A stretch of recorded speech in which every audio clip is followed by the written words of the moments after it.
Hello everyone, welcome back to Darkest Dungeon 2 Hero Series. Today we're going to be talking about the Vestal, another one of the original 4 heroes from Darkest Dungeon 1. She is a healer, she is a buffer, debuffer, and a great tank, shockingly. The way I'm using her currently in this run is I have her in the 2nd rank. Hand of Light gives her strength and armor, so she can take the hits. Sanctuary, she can essentially do what the Bounty Hunter and the Man-at-Arms can do, which is protect one person and also give herself armor. She's got a big heal. She's got Divine Comfort, which is a heal over time. And she's got Mantra. I'm using her as a chaplain because she's in the front, so she gains her conviction tokens when hit, and she uses these conviction tokens to buff up her abilities. So with Mace Bash, it deals 100% damage when you have 3 conviction tokens, and if you're protecting someone with Sanctuary and you're in the front lines, you're gonna get hit often. So she builds up those conviction tokens real quick. I might actually switch and put Mantra on instead of Consecration of Fortitude on. Use that all that much. And she can heal in any rank with it. And I'm gonna put this... Yeah, okay. I had switched her from a 3rd rank, so her skills were a little wonky. But the way that I generally like to use her is either in rank 2 or rank 3. If she's in rank 2, we put Hand of Light and Mace Bash on.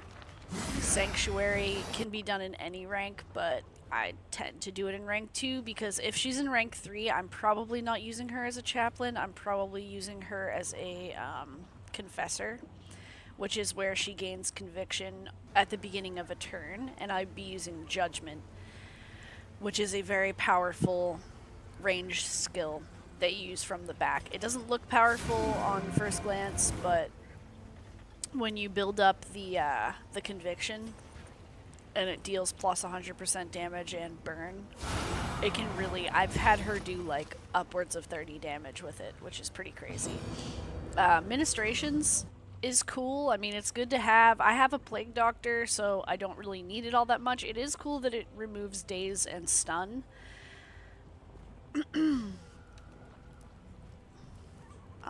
And then the upgraded version gives resistance. It's a good thing to have if you're going up against people who do a lot of dot damage, but I don't use it all that much. Especially with a Plague Doctor on my team.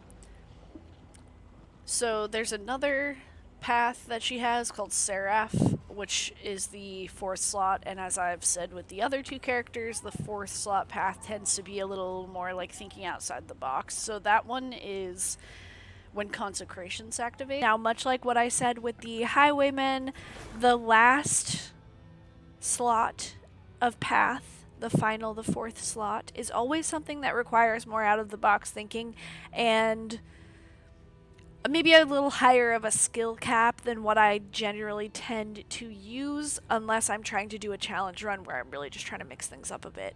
The Seraph requires consecrations, which there's Light and Fortitude. They put a unique token on your hero. Fortitude gives you dodge and armor, I believe, and Light gives you attack, like strength, attack strength. And I think that's it. I think that's what Light gives you. It doesn't explain it on here.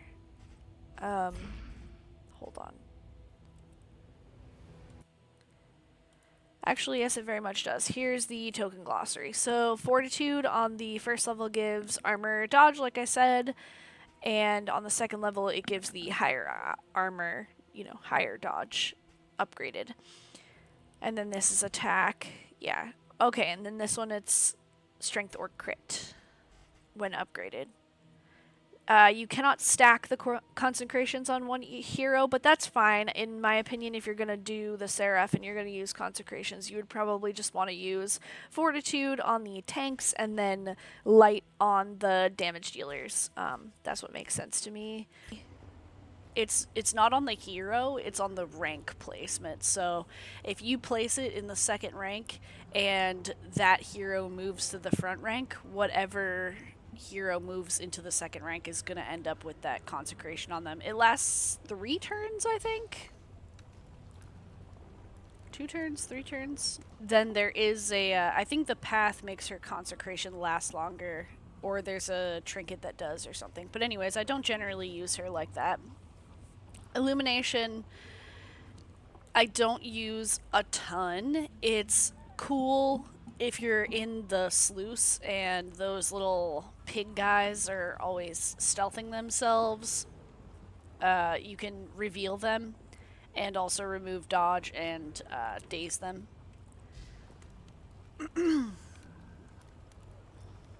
It's good for dogs too, because the dogs are always gaining those dodge tokens. So it's a good thing to have. It's just not something I use a ton.